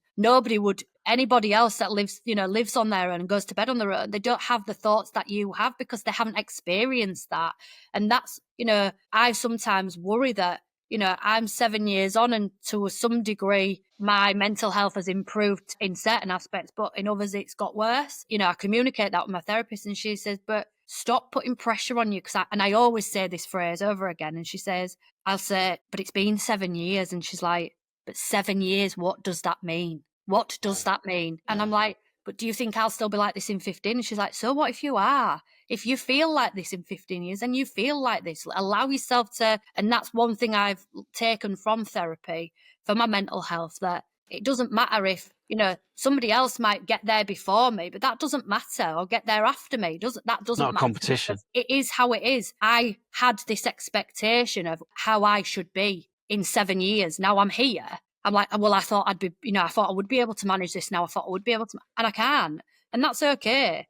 And that's one thing that I've had to accept, that actually doesn't matter if I'm not. But I think one of the massive things in mental health that people struggle with on a daily basis is comparison. Comparing yourself with others. Yeah. Oh, they've got a new front door, so I'm going to get a new front door. They've got a new car. It's a competition you simply can't win. There'll always be someone wealthier. There'll always be someone with a more ginger beard. There'll always be somebody with a nicer car. And the difficulty I think you've got in this scenario is you're comparing yourself with someone who doesn't exist anymore. Because you're comparing yourself with someone who was from before January the 12th, 2018. Yeah. And that's not a competition you can win. All you can compare yourself is with the person who woke up in hospital that morning. Yeah. That's exactly and right. where you are now. Yeah, exactly it. I'm like, yeah, but I didn't used to do that, but but I'm not the same person anymore, and that's it. Yeah. And I think it's taken me probably 7 years to accept that, and that actually I might never do those things again, but that is okay because I do things differently now. I live my life entirely differently to what I did before. You know, I could do a weekly food shop 7 years ago. I cannot live like that anymore because my brain does not allow me to do that because I've got that many things going on my head. I shop daily. And, you know, my sister jokes and she'll say, I don't know how you do it. It's chaotic, but I don't find that chaotic that I go shopping every day at all.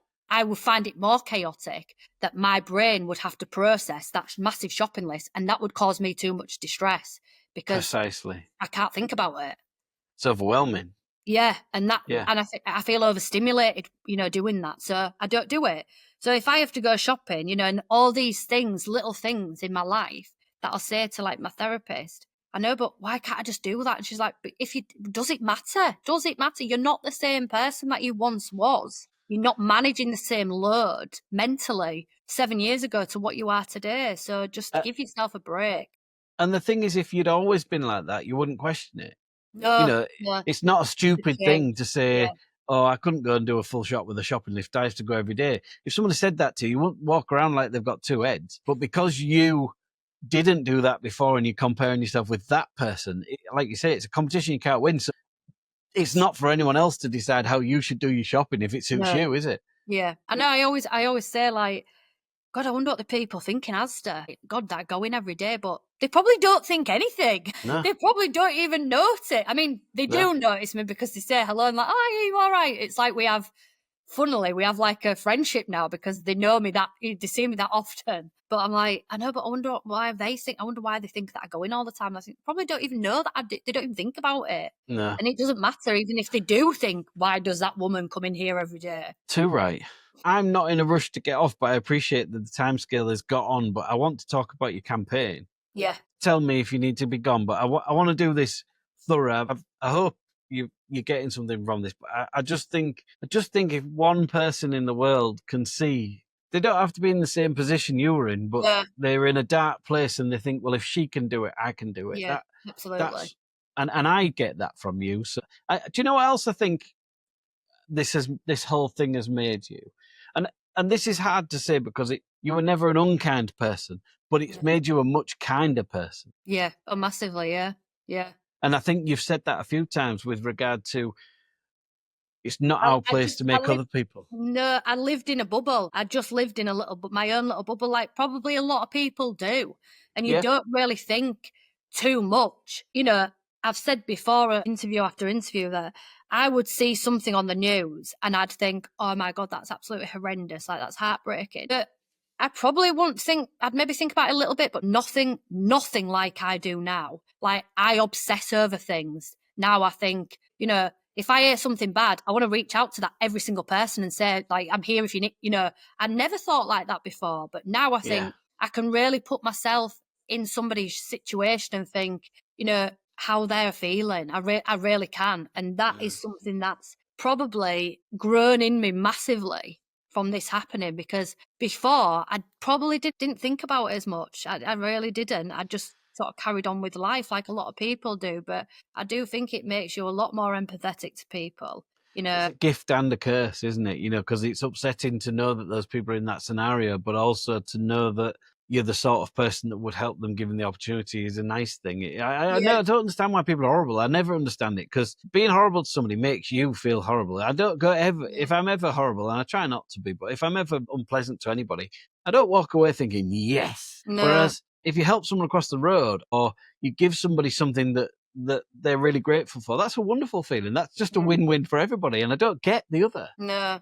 I think sometimes in some ways it can be hard feeling like that, because now I feel like that. I want to help everybody and I can, and that's where it's hard, because, you know, I speak to people at work all the time, like elderly people. And, you know, if somebody rings me up and tells me they've lost their husband, or rings me up and tells me they lost their wife, I want to go to their house and care for them. That is what I want to do, you know, because I can think, oh my God, they're on their own, or I want to move them in the house with me. Do you know? But then I'm like, where does it end? You can't always help everybody, but I do constantly. I think, you know, especially with like the work that I do, I speak to a lot of vulnerable people, and I just think, I just want to look after you. What you are doing with your campaign is that will help everybody. Yeah. It'll help everybody be safer. It will help everybody be confident that these things are less likely to happen to them. So, Yeah. you know, what was the state of crossbow law at the point that your scenario happened, and where are we now? So the law was obviously 2018, and unfortunately still is, that you have to be over the age of 18 to buy a crossbow, and you cannot shoot a crossbow without having somebody over the age of 21 to supervise. And you know, it was back that in 2018, and it's unfortunately still the same now. You know, 2025, 4 years after my campaign started, and I think that's sort of the main focus, like the age verification, where they're being sold, because they're not just being sold online. Fortunately, in my situation, the police weren't even able to find out where he bought 3 crossbows from. So still now, I don't know where them crossbows came from, where they came off online. You know, he bought them online. He bought them from a shop. We don't know. People don't know how many are in circulation. Don't know how many are in the country. And you know, one thing that sort of came from Shane's inquest is, and I was completely unaware of this, and quite honestly, I didn't actually know what a crossbow was until this. And obviously, when I did know what it was, I presumed it was very similar to a gun. I had no idea that you could just buy them sort of anywhere. Once I realised, I thought, how on earth are you able to buy these weapons? That can't be true. It absolutely cannot be true. And for a long time, I thought that this is not actually a thing. Sort of one of the reasons that I sort of pushed this campaign so much, and you know, like just going back to the inquest, the armed response gave evidence at Shane's inquest, and they explained to us that one of the delays in them going into my house to get into the house, to secure the scene, to allow paramedics to come in and be able to give Shane life-saving treatment, was that they need more plates in their body armor for a crossbow than they do a gun, which I never knew. I'm not surprised. I mean, they are devastatingly powerful, aren't they? People don't understand how. I don't think they do. That's exactly it. I People agree. do not know. They have no idea how powerful they actually are. And I think that was a turning point for me. When I heard that, I thought, I didn't know that. Obviously, I knew they were powerful, but I didn't actually know that for an armed response to attend, that did cause delays, because they have to put more plates in the body armor to attend a crossbow attack than what they would sort of a firearm. Yeah. And then I think the question of that comes, but why can you buy them then? You can't go on Amazon and buy a gun. Why can you go on Amazon and buy a crossbow? So yeah, I think that's at that point I thought, this cannot continue. I was absolutely blown away that was the case. And so I decided to launch my campaign in 2021 to have them restricted and just basically brought in line with firearms, so that mental health checks are done, and people that are having them and using them are doing so safely in a safe environment. You've got an amazing legal team helping you with that. Yeah, Ice and Harrison, my solicitor Gemma and Gareth, absolutely unbelievable. You know, I've worked with them for the last sort of 5 years, and yeah, they're amazing. You know, everything that the support that I have from them, and to be honest, the support that I've had from the public as well has been overwhelming, and even the media. I have faced a little bit of criticism from people, but I think you're always going to get that. You know, that there's always going to be a negative. You know, somebody's always got to be negative about it. You know, and saying that, you know, what are you going to do now? You're going to ban kitchen knives next. Well, there is quite a difference between a kitchen knife and a crossbow, in that, you know, a crossbow can be shot from a good distance. The scope on it's massive. You know, the bolts on them, you know, you don't have to be in close. If you're going to sort of harm somebody with a knife, you have to be in close contact. You have more of a chance of moving away from that. A crossbow, you don't stand any chance. You can't, because you know, a lot of the time, you don't even know that it's coming toward. You wouldn't have to know. You wouldn't have to see somebody actually firing it at you to be shot by it. And they're not even like a bow, in that at least with a bow you need to know how to use it. Usually you have to put them together, and a compound bow you don't. But with a you've got to be able to use them with a crossbow. It's literally as long as you can load it and press the button, that's it, isn't it? Yeah. I mean, like I said, I didn't actually know what one was, and so I did think it was a bow and arrow when I first saw it. But then afterwards, I didn't really think too much at the time. And then afterwards, I thought, but I always thought a bow and arrow wasn't machine looking, whereas these are machines, not, you know, what I've found out now from all the sort of research that we've done is they're also not as, they don't have to be as big as that either. You can get them a gun size crossbow, which is with a ball on, as lethal as what you would use on a crossbow. So are you a bit sick of this? No, I'm not. I tell you what I am sick of. I'm sick of saying the same thing year after year. Yeah. I mean, I spoke to the Home Office after that, the Monday after that happened in Headingley, and they were basically like, yeah, well, I went to see them in January. I went to them in January, and then they were like, yeah, we're going to, basically, they got me all the way to London to tell me that they'd conducted the review, which I already knew. So they could have just told me that in an email. And basically they would be releasing a response soon. Well, that was January. We're now in May. And the only thing they've released is nonsense anyway, really. Well, yeah, because it's the restrictions on the age verification. But when me and my solicitor did the interview for BBC Radio Leeds on Thursday, we were both saying that all the information, like statistics that we gathered, nobody actually was obtaining a crossbow under the age of 18. So that, while that is still a thing that should be in place, that's not really what we're trying to achieve. It's ridiculous, you know. It is. And, you know, if you put an age thing in, how many kids smoke under 18? Loads of people, because an age thing, so they'll still get them. They need to be restricted access, you know. The thing is, there is already an age verification on buying them. It is 18. So when... I thought it was. Yeah, so when... I mean, I have met with Diana Johnson in January, and she was fantastic. But then when she was in the House of Commons saying that they're going to do the age verification, I was, the only thing you can't do, you can't shoot a crossbow at 18 without having somebody over the age of 21. Right. But again, if you're going to commit a crime, you don't give a with you, do you? I'm not going to be like, I'll just get my 21-year-old friend to come with me because exactly, I'm trying to shoot somebody. It's absolute. It's mad. It's madness. Yeah. I actually did think after the thing with John Hunt and him losing his wife and his children, but actually these incidents haven't made any difference to my campaign at all. Even if they hadn't have happened or they have happened, so in the same position I was a year. This is 4 years this month. We started it 4 years ago in May. What you don't know about me, and it's not because I don't talk about it, it's just because it was a long time ago.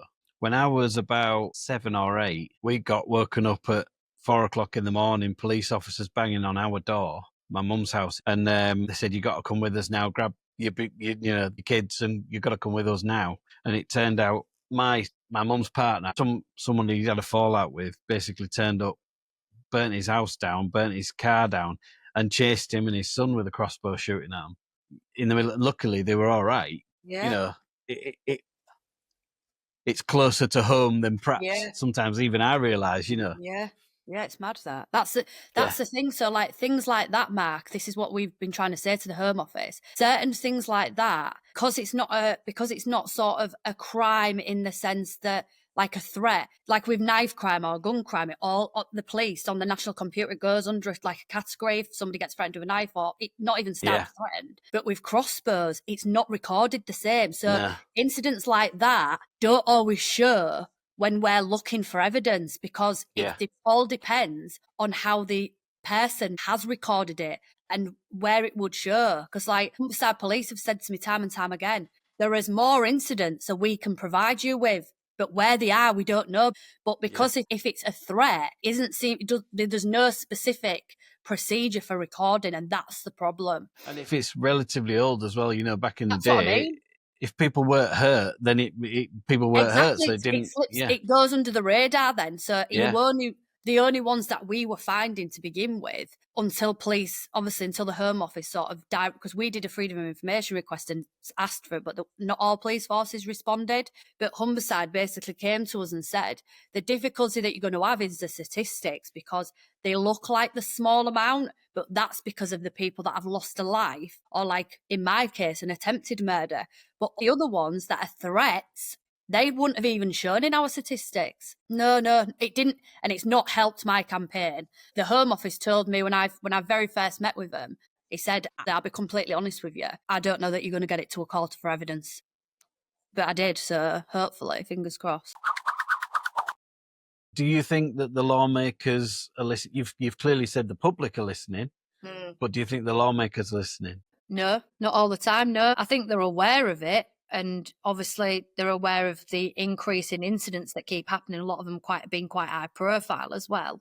But again, it's frustrating that something that just seems just a simple request, they are as lethal, if not more lethal, than a firearm. So why are we allowed to buy them?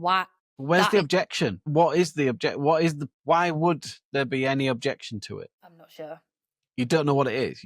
They haven't come to me and said, I mean, they did come to me in 2021 and say they felt like that the restrictions that were in place were enough.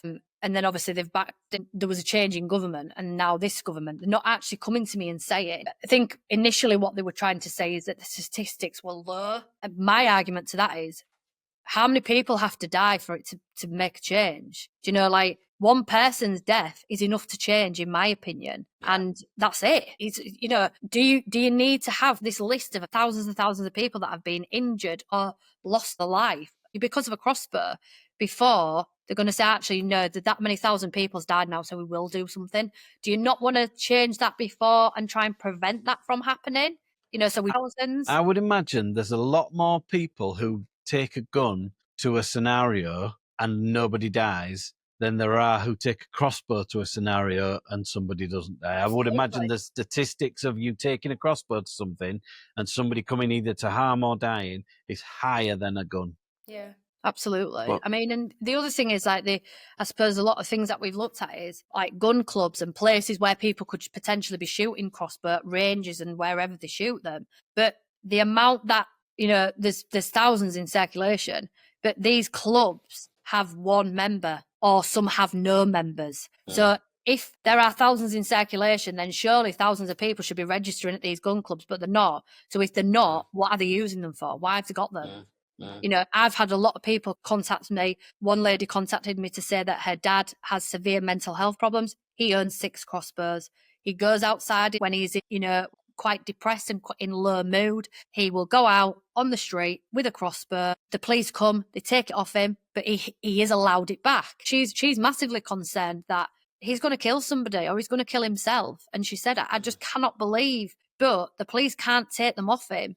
They can take him off him at the time if he's threatening with it, but then they give him back the next day. And she said, I can't stop him from getting them back because what control do I have? I had another person contacting me and say her neighbour shoots one, does target practice in the back garden, and they've got a fence. She's got children, and she doesn't like young children playing the garden because there's gaps in between all their fence panels, and she's terrified it's going to come through the fence panel. Why is somebody doing that in their back garden with no safety measures in place? So what can the 5 people that watch this podcast or listen to this podcast, and I'm including me in that, so it's 4 really, and if you include my dog, it's actually 3, but what can the 3 people who actually watch or listen to this podcast do to support that campaign? Is there something they can sign? Is there an email they can send? So there isn't anything sort of that they can do at this moment in time. I think it's just more if they see anything on like my social media platforms, on my solicitor's social media platform,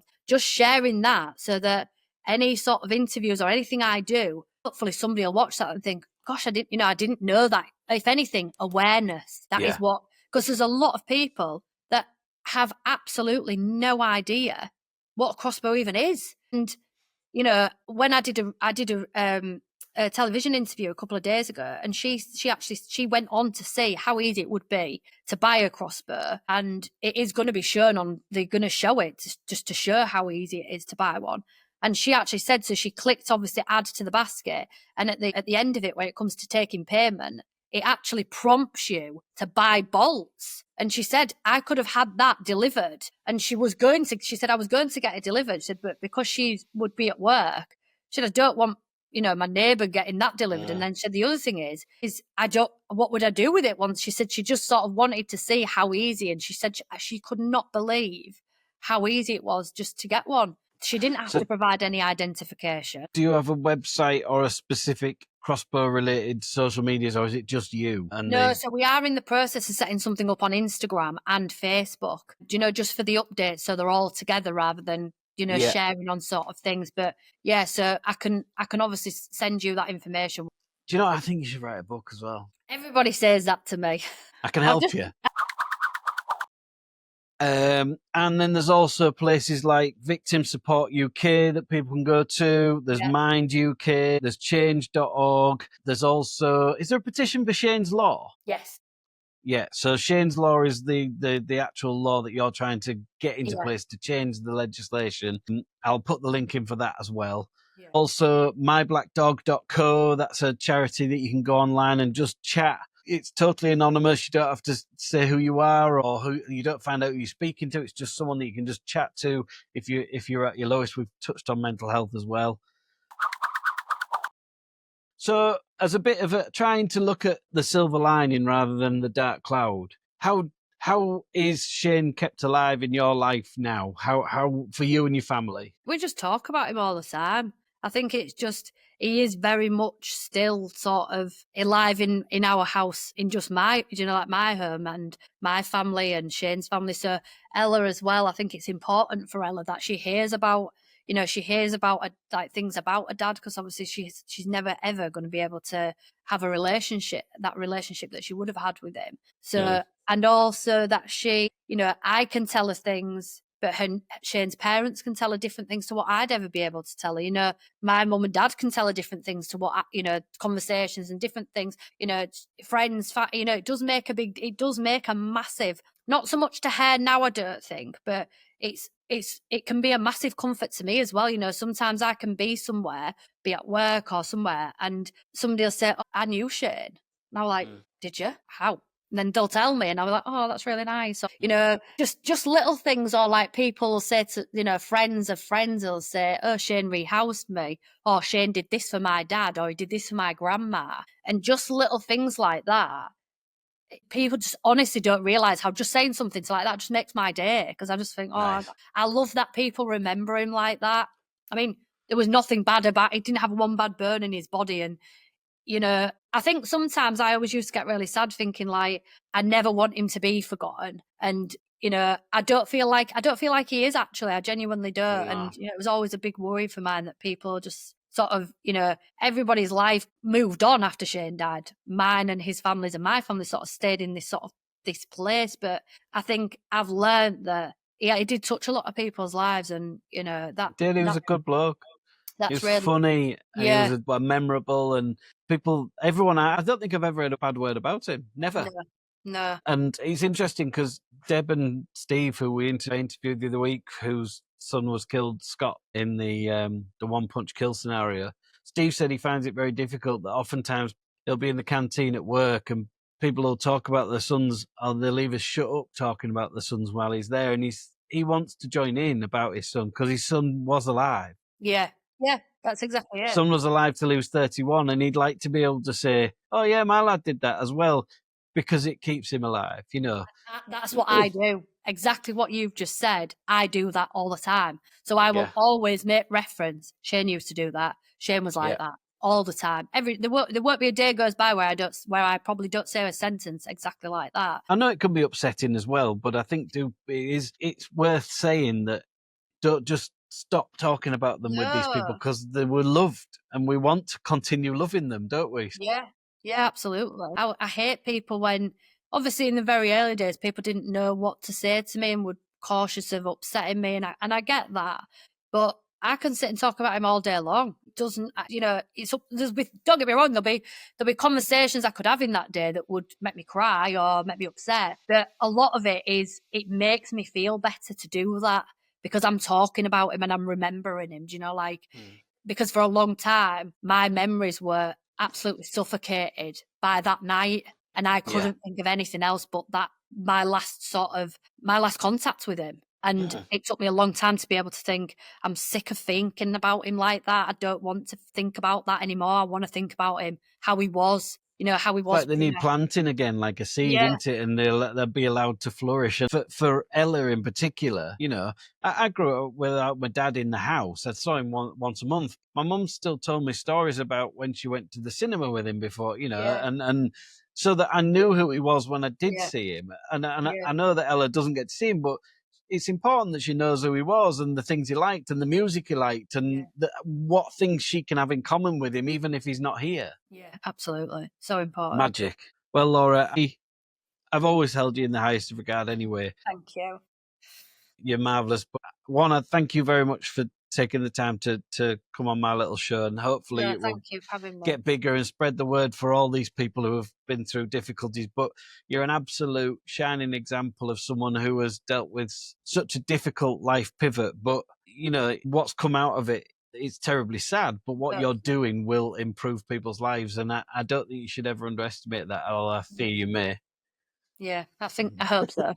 And so anybody who has any queries or wants to get involved or wants to look at the history of the stuff, I'll put plenty of links on and we'll have a look at it. And thank you ever so much. Hope you have a lovely day in the sunshine. So thank you. All right, cheers.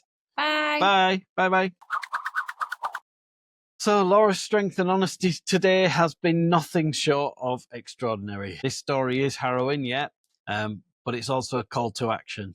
A call that we all need to take violence seriously, to close the dangerous gaps that exist within our laws in the UK, I would imagine in other places as well, and to stand with all the victims, not just in sympathy, but in solidarity and in memory of the good people who, we are representing. We remember Shane Gilmer today, a loving partner, father and friend and colleague.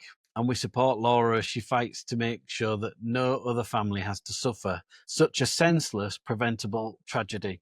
Please click like, subscribe, and leave a comment. And also, if you listen to your podcasts on the go, then you should be able to get these wherever your podcast provider is. If you've been affected by anything that you've heard today, or if you want to support Laura's campaign, please check the show notes for resources and links. And until next time, please take care of yourself and each other. Thanks everybody for watching. This has been Chewing the Crust with the Pie Eating Man. Please click like, choose to subscribe, and also share. Share. Get the message out there. We want to help people.